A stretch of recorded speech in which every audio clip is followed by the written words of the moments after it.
మీకు తెలియదు మొన్న మా ఇంటి ముంగట ఒక కాలువ వారింది తొవ్వంతా సిత్తడి నడవనే రాలే అరే ఆన రాలే నల్ల పైపులు ఊసిపోలే మా పక్కింటోళ్ళు లేనే లేరు మరి ఏడికెళ్ళి రావచ్చు నీళ్లు అని చాలా సేపు ఆలోచన చేసిన వెనక సిరి తెలిసింది మా గల్లీ మీదకి శ్రీమంతులు ఉంటారు ఒకళ్ళ ఇంట్లో పైపు వలిగిపోతే వాళ్ళ సెల్లార్ మొత్తం నిండిపోయిందట గా నీళ్లను ఖాళీ చేస్తేందుకు మోటార్లు పెట్టి బయటికి ఇడిస్తే మా గల్లీలకు వచ్చింది గా కాలువ మంచిగా ఎవ్వలేంది చూస్తారు రోడ్ల మీద మురికి నీళ్లు ఇడుస్తారు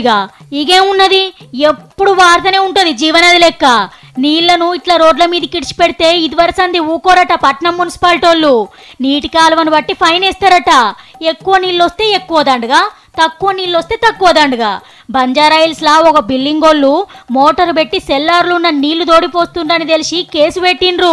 అంతేకాదుల్లో 10 లక్షల జుర్మానేద్దాం అనుకున్నారట ఆఫీసర్లు మేమిట్లా కోట్లు గుమ్మరిచి రోడ్లు వేపిస్తే మీరు నీళ్లు వారిచి ఖరాబ్ చేస్తారా అని ఈ దండగల ఉపాయం చేస్తుండట కాబట్టి ఇదివరసంది ఎవ్వరు కూడా ఇంట్లోకెళ్ళి నీళ్లు రోడ్ల మీదకి రానియకుండ్రి పబ్లిక్ ఫైన్ లేసుడు ముదుగానే ఉన్నది గాని ఆనాకాలంలా మోరీలు పొంగి పొర్లుతాయి గల్లీలను షెర్లు చేస్తాయి ఇక ఇండ్లను కూడా షెర్లు చేస్తాయి రోడ్లనైతే ఆగమాగం చేస్తాయి మరి మోరీలు మంచిగా కట్టని మున్సిపాలిటీలకు ఎంత జుర్మానయ్యాలనో పబ్లికే ఆలోచించుకొని చెప్పుండ్రి